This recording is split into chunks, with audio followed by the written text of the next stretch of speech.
अस्सलामुअलैकुम dear reader and listener. Urdu novels library में आपका ढेर सारा वेलकम। मन रकसम तन रकसम बाय निशा अमर एपिसोड 8 लेकर हाजिर हुई हूँ। अगर आपने अभी तक मेरे इस चैनल को सब्सक्राइब नहीं किया तो प्लीज़ सब्सक्राइब कर लें, लाइक एंड शेयर करें और अपनी राय कमेंट बॉक्स में लाजमी दें। चलें स्टार्ट करते हैं। दिन तेज़ी से गुजर रहे थे। सावरी और जोहा में अच्छी दोस्ती भी हो गई थी। दोनों स्कूल में तकरीबन साथ रहने लगी थी। अभी भी वो क्लास में बैठी हुई थी। अभी पीरियड ख़त्म हुआ था। वो भी दूसरी टीचर क्लास में रूम में नहीं आई थी जब सावरी को बाहर किसी लड़के ने आवाज़ दी। वो लोग तीसरे रूम में बैठे हुए थे। सावरी ने पीछे मुड़कर देखा। दोबारा इसे आवाज़ का इंतज़ार ही था कि मैम रूम में दाखिल हो गई। सब बच्चों ने खड़े होकर मैम को सलाम किया। सावरी क्लास में खामोशी छाई तो बाहर से दोबारा से इसे आवाज़ आई। सब लड़कियों और मैम ने इसे देखा। मैम सावरी को बाहर कोई बुला रहा है। एक क्लासमेट ने मैम को बताया। कौन है सावरी? मैम पता नहीं, इसे खुद नहीं मालूम था। जाओ देखो, मैंने इसे भेजा तो उठ के बाहर आई। क्लास के बाहर ही ज़ेब अपने दोस्तों के साथ खड़ा था। क्या हुआ ज़ेब भाई? इन्हें देख के हैरानगी से पूछा। आज मम्मा कह रही थी तुम्हारे साथ तुम्हें घर ले आऊं, इसलिए छुट्टी टाइम तुम मेरे साथ घर चलना। नहीं भैया, इसने नफ़ी में सर हिलाया। क्यों? मम्मा तुम्हें मिस कर रही थी। ज़ेब ने इसे घूरा। मैं सलार अंकल और हादी भैया से पूछूंगी, फिर आपके साथ आऊँगी। इसे साफ जवाब देते मजबूती से कहा। सलार अंकल से अम्मी ने पूछ लिया, वो कहते हैं सावरी को साथ ले जाना। जल्दी से झूठ बोला तो सावरी कंफ्यूज हो गई। अब जाओ क्लास में और छुट्टी टाइम मेरे साथ घर चलना। अच्छा, वो बेदिली से कहते वापस रूम में आई। कौन था सावरी? भैया थे मेरे। इनका चेहरा उतरा हुआ था। ठीक है, बैठ जाओ। मैम ने ज़्यादा पूछना मुनासिब नहीं समझा। सावरी अपनी जगह पे बैठ गई। जोहा ने मैम से नज़रें बचाकर इसे इशारा करते हुए पूछा कि क्या हुआ है। इसने नफ़ी में सर हिला दिया। बाद में बताऊंगी, अभी तो बताओ। जोहा ने अपने सामने खुले रजिस्टर पे लिखते हुए घूरा। सावरी ने वापस इसे देखते मुंह फुलाया, फिर अपनी पेंसिल निकालते इसके लिखे हुए के नीचे लिखा। भैया कह रहे हैं मैं इनके साथ इनके घर जाऊं। फिर तुमने क्या कहा? मैम की तरफ देखते साथ लिखा। मैंने कहा कि हबी से पूछूंगी, हादी भैया से भी। सावरी ने नज़र बचाकर तेज़ी से रजिस्टर पर लिखा। फिर ज़ेब भाई कहते हैं वो हबी से पूछ चुके हैं, जबकि मुझे पता है वो झूठ बोल रहे हैं। तो बस ठीक है, तुम हमारे साथ ही चलना, इनके साथ नहीं। जोहा ने इसे तसल्ली दी। सावरी भी नहीं जाना चाहती थी वहाँ, सो जोहा के कहने पे इसने फ़ैसला कर लिया कि वो नहीं जाएगी। छुट्टी टाइम पे ज़ेब इसे लेने आया तो इसने इसे साफ मना कर दिया। मुझे आपके साथ नहीं जाना भैया, तुम्हें मम्मा मिस कर रही हैं, आ जाओ। ज़ेब ने इसे गुस्से से देखा। शाम को मैं सालार अंकल के साथ आऊँगी, फिर मैं अपनी मम्मा से भी मिलूँगी। इसे कुछ सोचते इसे जवाब दिया। इनकी बस जाने के लिए तैयार थी। वो भागते हुए इस पर सवार हो गई। ज़ेब गुस्से में ज़मीन पर ठोकर मार कर रह गया। वो छटांग भर लड़की इससे काबू नहीं हो रही थी। खैर, इसे भी कोई जल्दी नहीं थी। आज नहीं तो कल किसी बहाने से वो इसे अपने साथ ले जाएगा। पक्का तहिया करके वह अपने दोस्तों की तरफ बढ़ गया। सलार ऑफिस में मीटिंग की फ़ाइल देख रहा था। इनकी कंपनी के प्रोजेक्ट्स काफ़ी पॉपुलर हो रहे थे। शाह वली की मौत के बाद एक बहुत बड़ा झटका लगा था इनके काम को, लेकिन फिर भी इसने काफ़ी हद तक काम मैनेज कर लिया था। इसकी कंपनी के आधे शेयर सावरी के थे, जो इसके 18 साल के होते वो इसके नाम कर देता। फाइल बंद करते इसने मोबाइल उठाया तो वहाँ लंदन से मैसेज आया हुआ था। मलाइका वापस आ रही थी। एकदम इसके माथे पर शिकनें धर आईं। इसी नंबर पर कॉल करते फ़ोन कान से लगाया। मुझे उम्मीद थी तुम कॉल करोगे। मलाइका अभी घर ही थी, बस इसके एक्सप्रेशन जानना चाहती थी। इसका मूड क्या है? अगर वो वापस जाए तो इसे सालार एक्सेप्ट करेगा या नहीं? वापस आने की वजह पूछ सकता हूँ, संजीदगी से कहते वो मलाइका की खुशी हवा कर गया। नहीं आ रही, बस ऐसे ही तुम्हें चेक कर रही थी। तुम कैसा रिएक्ट करते हो? दिल बर्दाश्ता होते इसने सर सोफे पर गिराया। अच्छी बात है, साफ अंदाज में जवाब देते इसने कॉल बंद की थी। इसके और मलाइका के रिश्ते में कभी कुछ अच्छा नहीं रहा था। इनकी अरेंज मैरिज थी। कभी इन दोनों के दरमियान वो मोहब्बत पनप ही नहीं सकी जो किसी कपल में होती है। शादी के पहले 3-4 साल अच्छे थे। वो दोनों एक दूसरे को समझ रहे थे, लेकिन समझने के दौरान सालार ने एक गलती कर दी। सारी ज़िंदगी लंदन में रहने वाली मलाइका पाकिस्तान में खुश नहीं थी। इसे वापस लंदन जाना था और वह सालार को साथ लेकर जाना चाहती थी, जबकि सालार यहाँ अपना बिजनेस, अपने माँ बाप सब कुछ छोड़कर कैसे जा सकता था। फिर इनके दरमियान झगड़े होने लगे। मलाइका ने अपने बच्चों का भी ख्याल नहीं किया और इन्हें सालार के हवाले करके खुद वापस लंदन चली गई। कभी बच्चों से बात कर लेती थी और कभी सालार का दिल जलाने के लिए स्ट्राइक लगाती रहती थी, पर सालार को इससे कोई फ़र्क नहीं पड़ता था। शुरू में थोड़ी मुश्किल हुई थी, लेकिन फिर आदत हो गई थी। बच्चों के लिए बेबी सिटर रख ली थी, बाकी घर के कामों के लिए एक मुलाजमा और गेट वॉचमैन पे। जब वो गई तब जोहा 2 साल की थी और हादी 4 साल का। अब इतने अरसे बाद इसे वापस आने की ख्वाहिश क्यों हुई थी, जबकि वो अपनी ज़िंदगियों में खुश थे। सर झटकते वो फाइल उठाते बाहर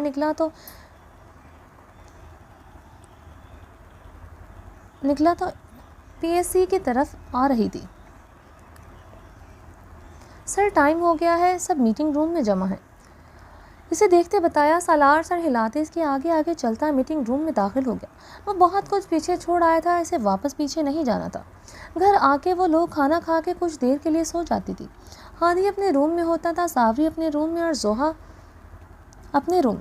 खाना खा के सावरी ऊपर आई। अभी सोने के लिए लेटी थी जब इसे खाना खा के सावरी ऊपर आई। अभी सोने के लिए लेटी थी जब इसे ख्याल आया कि आज हबी के साथ पुप्पो के पास जाना है। इनसे मिलने एक्साइटमेंट में उठ के अपने ड्रेसिंग रूम में चली आई। फिर अपने कपड़ों से कपड़ों देखते सबको अच्छे थे, जो सबसे अच्छे थे, वो निकाल के बेड पे ला के रखे। फिर अपनी थोड़ी सी ज्वेलरी, जिसमें 2-3 रिंग्स और एक नेकलेस जो सिर्फ जंजीर थी, वो इसके अंदर एक छोटा सा नग लगा हुआ था। 2-3 बालियों के जोड़े और चंद चूड़ियाँ, साथ इसकी लिपस्टिक भी थी। एक रिंग लॉकेट, चूड़ियाँ और बालियाँ निकाल के ड्रेसिंग टेबल पर रख ली। फिर जूते भी निकाल के कपड़ों के साथ बेड के नीचे रख लिए। इसे भी सालार के से पूछना था वो इसे पुप्पो से मिलवाने लेके जाएगा भी या नहीं। अपनी तैयारी मुकम्मल करके वो बाहर आई। सामने कोई नहीं था। लैंडलाइन के पास आते ही सालार का नंबर डायल किया। बेल जा रही थी लेकिन वो उठा नहीं रहा था। 2-3 बार इसने कॉल की लेकिन सालार ने कॉल नहीं उठाई। वो बुझे दिल के साथ वहीं लिविंग रूम में सोफे पर नींद दराज हो गई। वहीं लेटे लेटे इसकी आंख लग गई। जब दोबारा आंख खुली तो काफ़ी देर हो चुकी थी। जल्दी से उठ के लैंडलाइन के पास आई। सालार की कॉल्स आई हुई थी। जल्दी से वापस कॉल करते एयरपीस कान से लगाया। हेलो। कॉल रिसीव हुई तो जल्दी से कहा, अस्सलाम वालेकुम। वालेकुम अस्सलाम। हबी कैसे हैं? दोनों हाथों से एयरपीस पकड़ते फ़िक्र से पूछा। मैं ठीक हूँ, तुम सुनाओ। सालार दूसरे रूम में होने की वजह से पहले इसकी कॉल्स नहीं उठा पाया था। वापस आके देखा तो घर कॉल की लेकिन किसी ने उठाया नहीं था। मैं भी ठीक हूँ, अभी आपसे कुछ पूछना था। हाँ पूछो, मैं सुन रहा हूँ। अभी आज मैं पुप्पो से मिलने जाऊँ? बालों को एक हाथ से पीछे किया जो गालों पर मस हो रहे थे। क्यों? सालार ने लैपटॉप पे टाइम देखा। 4:30 होने वाले थे, क्योंकि ज़ेब भाई ने कहा था पुप्पो मुझे मिस कर रही हैं, देखेंगे। सालार को इसे साफ मना करना अच्छा नहीं लगा तो बात टाल दी। मैं तैयार हो जाऊंगी हबी, प्लीज़ जल्दी आ जाना वरना पुप्पो हमें डांटेगी। सालार के होठों को बेसाख्ता मुस्कुराहट छू गई। ओके, मैं कोशिश करूँगा जल्दी आऊँ। Okay bye. सावरी के पास और कोई बात नहीं थी बची तो कॉल बंद कर दी। फिर कुछ देर लगा के स्कूल का काम किया। जोहा शायद अपनी टैब यूज़ कर रही थी। फिर कुछ देर लगा के स्कूल का काम किया और जोहा शायद अपना टैब यूज़ करी थी। काम से फारिग होते ही इसे 5:30 हो गए थे। तकरीबन 7 बजे के आगे पीछे वापस आता था। स्कूल का काम करके वो एक बार फिर बाहर चली आई। लिविंग रूम में हादी टीवी देख रहा था। क्या हुआ? इसे देख के पूछा। कुछ नहीं, मैं किचन में जा रही थी। चुपके से सीधी चाल चलते वो किचन में घुस गई। फिर अपने मतलूबा कैबिन से लजीज खीर का डब्बा उठा के खोला। इसके अंदर से पिस्ते और बादाम के छोटे छोटे टुकड़े निकाल के जल्दी से खाए और बाकी वापस रख दिए। इसे दूसरे बादामों से ज़्यादा लजीज खीर के डब्बे के अंदर छोटे छोटे टुकड़े ज़्यादा मज़े के लगते थे। हादी इसकी चाल से समझ गया था। वो कोई शरारत करने जा रही है। वो उठ के इसके पास आया तो इससे खौफ से पीछे मुड़ के देखा। क्या कर रही हो? कुछ नहीं। पैकेट तेज़ी से पीछे छुपाया, लेकिन हादी देख चुका था। क्या तुम खीर बनाने की कोशिश कर रही हो? नहीं, हाँ मैंने हबी के लिए बनानी है, इन्हें मीठा पसंद है ना। जल्दी से झूठ बोला। हादी इसकी बात पे हंसा। हाँ, पागल हो गई हो, तुम खीर नहीं बना सकती। ये तो बड़े लोग बनाते हैं, या आंटी को कहते वो बना देती। मैं बस ट्राई कर रही हूँ ना। इसे घूरते वहाँ जमकर खड़ी थी। अच्छा, अभी ना बनाना, मैं आंटी को बुला के लाता हूँ, इनके साथ मिलकर बना लेना। हादी ने इसे समझाया, वरना वह कोई नुकसान कर लेती। सावरी ने इस बात में सर हिलाया तो वो बाहर चला गया। पीछे इसने जल्दी से पैकेट डब्बे में वापस डाला और अपनी जगह पर रखते रूम में भाग गई। पहले वो खाती रही थी वहाँ, लेकिन पकड़ी आज पहली बार गई थी। अपने रूम में आके इसने जल्दी से अपना चेहरा साफ किया। चावलों का सफ़ेद पाउडर हल्का हल्का लगा हुआ था। मैं हबी से कहूँगी वो मुझे बादाम ला के दे। सोचते इसने कपड़े उठाए और नहा के चेंज किए। डार्क पर्पल कलर की शॉर्ट फ्रॉक के साथ सफ़ेद रंग का पजामा पहने बाहर आई। कमर तक आते बाल पानी से निचड़ रहे थे। इन्हें झटक के कुछ हद तक खुश किया, फिर चेहरे पर क्रीम लगाए से ज़्यादा तैयार होना था आज। जल्दी से सारी चूड़ियाँ उठाकर पहन ली।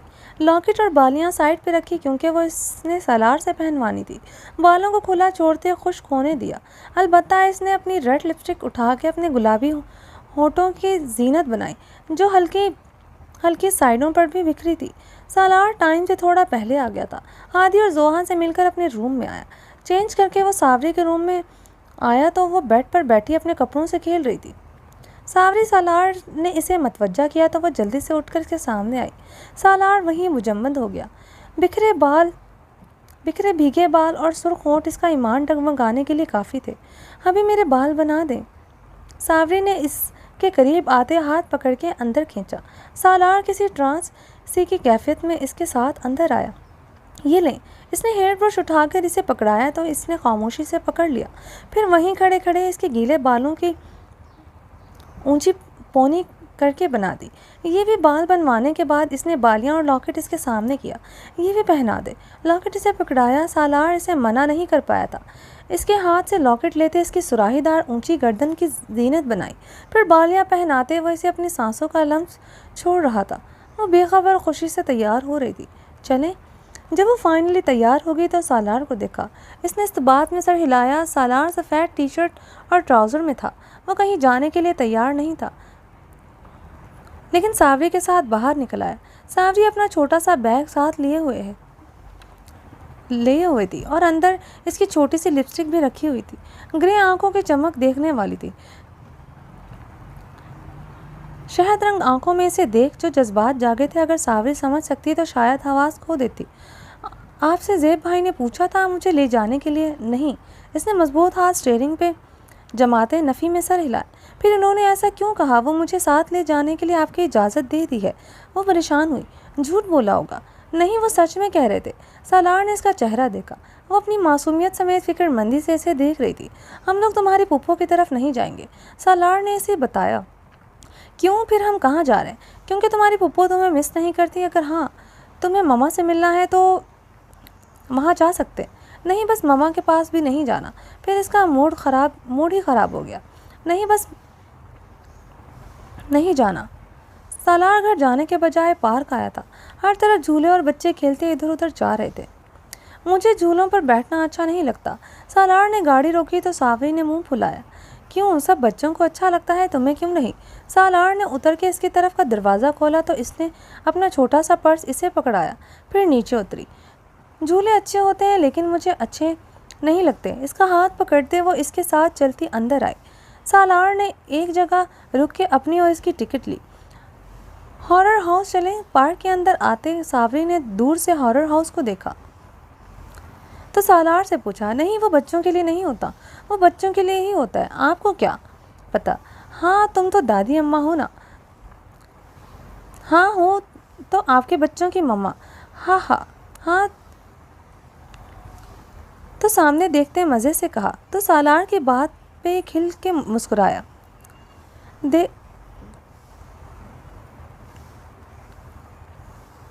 हाँ मेरे हबीबी तो मुझे बहुत बड़े हैं ना।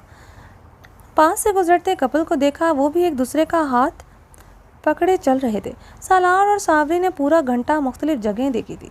सावरी ने हॉरर हाउस जाने की ज़िद की, लेकिन सालार लेके नहीं गया। जब तुम बड़ी हो जाओगी फिर जाएंगे। मैं जब बड़ी हो जाऊंगी, मैंने आपके साथ रहना ही नहीं है। गुस्से से नाक सुर्ख करते हुए उसके हाथ छुड़वा कर आगे चलने लगी। सालार ने इसे रोकने की कोशिश में तेज़ तेज़ कदम उठाए थे, लेकिन फिर भी वो तेज़ी से आगे भाग गई। आगे जंगल वाला एरिया था, वहाँ शेर बिना पिंजरों के घूम रहे थे। सावरी रुको। सालार ने इसके तकरीबन भागते हुए इसे पकड़ के ऊपर उठा लिया। क्या है अभी? वो एकदम ऊंचा चीखी। आसपास के से गुजरते लोगों ने रुककर इन्हें देखा। क्या हुआ बेटा? एक अधेड़ उम्र आदमी इनके करीब चला आया। कहीं यह आदमी बच्ची को अगवा करके ही ना ले जा रहा हो। मेरे हबी मुझे तंग कर रहे हैं। सावरी ने पहले से थोड़ी धीमी लेकिन ऊंची आवाज़ में इन्हें जताया, तो वह हैरानगी से इन्हें देखने लगी। हबी? हाँ, ये मेरी बीवी है, छोटी सी। सालार ने मुस्कुराहट दबाते इसकी गर्दन में मुंह घुसाया और इसे हंसाने की एक तरफ चल दिया। सावरी इसकी दाढ़ी चुभने से बेचैन होते हंसते हुए पीछे हुई। सावरी को अभी मैंने लॉइन के सामने फेंका ना तो फिर मज़ा आएगा। सालार सावरी को ऐसे फेंकेगा नहीं। वो लोग वापस आ रहे थे। हाँ, कितना एतबार है ना बेबी को अपने हबी पे। इसे कंधे से लगाते सालार ने वहाँ खड़े वॉचमैन को सर हिलाया। फिर वो अपनी गाड़ी की चाबी निकालते दरवाजे खोले। चलें, अब देर हो रही है, इसके लिए दरवाज़ा खोलते अंदर बिठाया। चलें। इसने इस बात में सर हिलाया। रास्ते से हादी और जोहा के लिए उन्होंने खाना पैक करवा लिया था। जोहा और हादी को पता नहीं था वो लोग कहाँ कहाँ से होके आए थे।